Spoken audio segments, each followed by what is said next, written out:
ইসলামী আন্দোলন বাংলাদেশের মোহতারাম আমির মনোনীত নারায়ণগঞ্জ ৫ আসনের হাতপাকা সদস্য প্রার্থী মহানগর সভাপতি জনতা মাসুম মিল্লাত।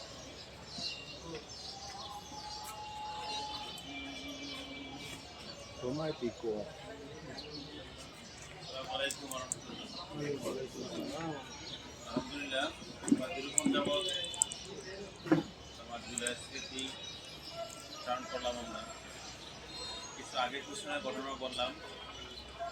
তো আগের পিছনে যত ঘটনা ইতিহাস বলি, আমরা ইসলাম বাংলাদেশ পিছাব চমনায় বা আমরা থাকছি এখন আগের পিছনে সমস্ত ইতিহাস ভঙ্গ করে আগামীতে একটা ইসলাম ইতিহাস করবো আমরা। আমরা পারবো না সেটা করতে?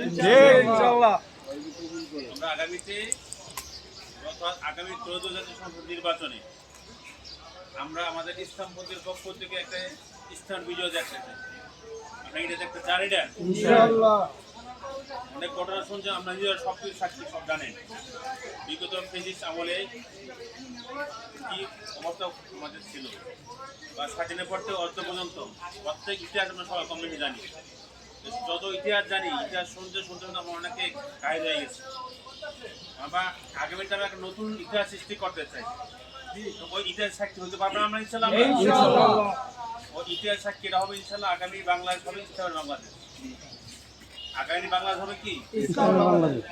ইসলাম পন্থীদের বাংলাদেশ। আগামী বাংলাদেশ হবে দেশপ্রেমিকদের বাংলাদেশ।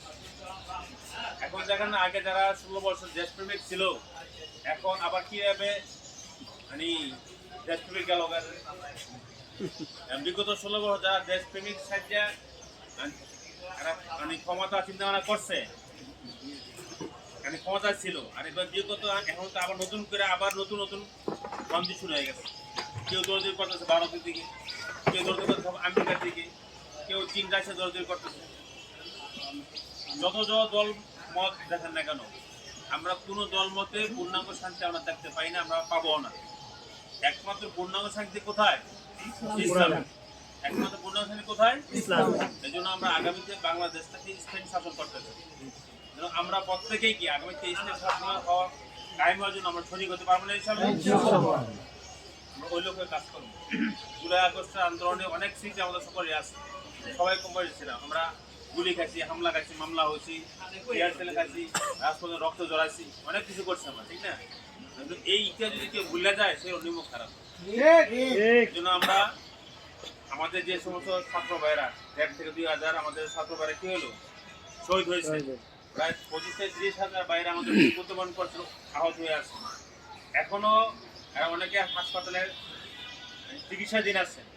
এখনো যে সমস্ত মার ছেলে হারাইছে, যে বাবা তার সন্তান হারাইছে, এখন আটখোনা শেষ হয় নাই, কিন্তু আবার আমরা শুরু হয়ে গেছি আবার নতুন খেলায়। আবার ফির সেবাদের চরিত্র আবার আমরা নতুন আমরা দান শুরু করছি।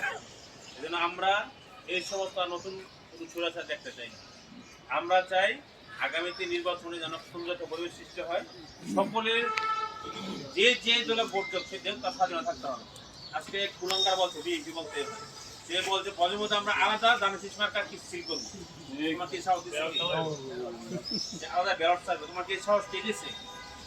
এত বড় দুঃসাহস তোমার কে দিয়েছে? আমরা কি মরে গেছি? দেশপ্রেম জনতা মরে গেছে? জুলাই আগস্টে সৈনিকদেরকে মরে গেছে নাকি? আমরা আজকে আমাদের অনুমতি বললে তুমি তোমার এই বক্তব্য প্রত্যাহার করো। যদি প্রত্যাহার না করো, তোমার বিরুদ্ধে আমরা রাষ্ট্রপতি মামলা বাধ্য করবো।